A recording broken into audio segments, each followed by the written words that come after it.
أمه فاطمة الآن نفذت الوصية، الآن ردت الأمانة. الحسين وقف متحير، أخي زينب أي وصية أي أمانة؟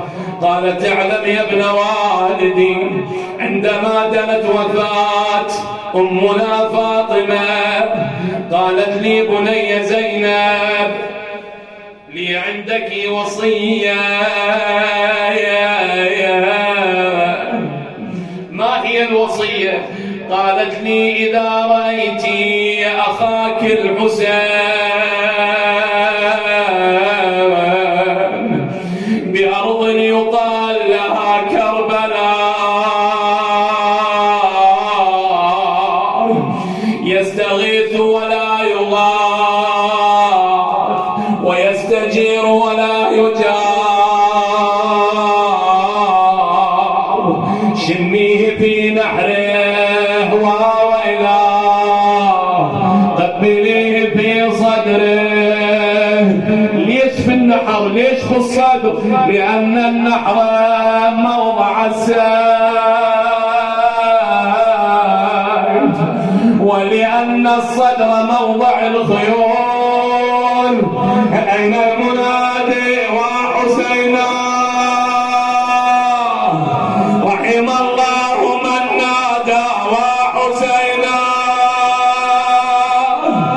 لذلك عندما سقط الحسين عليه السلام مولاتنا زينب توجهت إلى أمها فاطمة، قالت يما يا زهرة يا البتولة، يما عندك خبر بحسين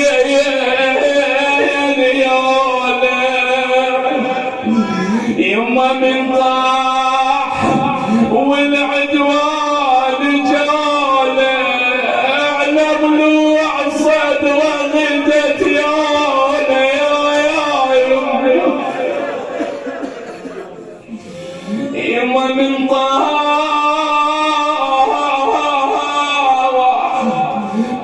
طاح والعدوان جاله على ضلوع صدره غدت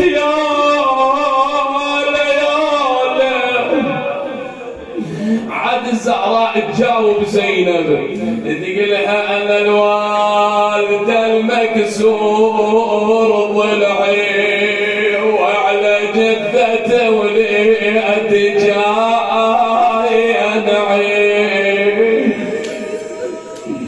يا زينب قربي وللناحس العين انا امك يا زينب لا تخافي يا مشرقت عليها بعين حمراء وصاحت صوت يا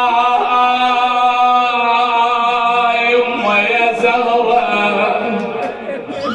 ابنك حسين، الله أكبر، ابنك حسين انقطع نحره وداست الخيل على صدره.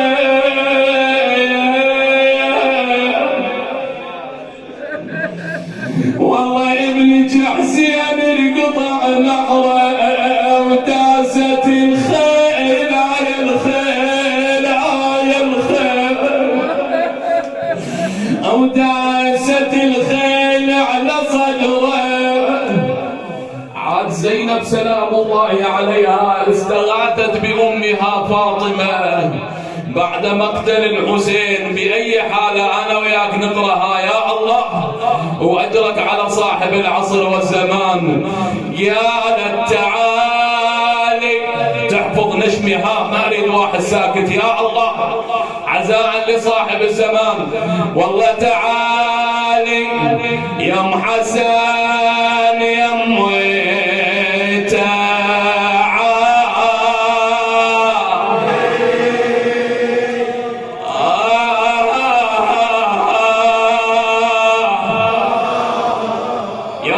حسن يمه تعالي يمه تعالي يمه وشوف كربلاء سوت بحال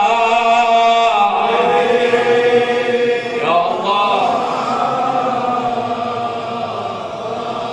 يمه شوف كربلاء سوت بحالي يمه شحال الغربة بغير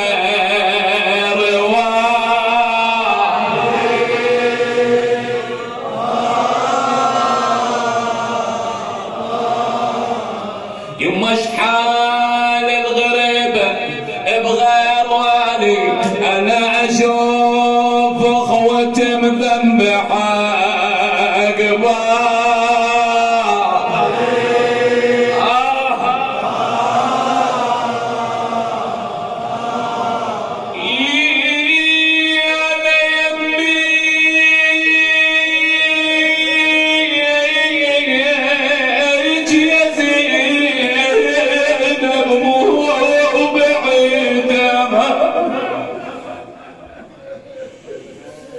والله مو بعيد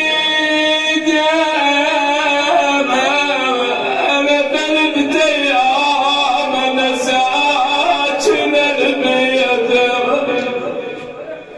حاضر الزهراء تقلها انا شفت حسين من حزه وريد انوب انهض وادور اصبعيد واويلا يما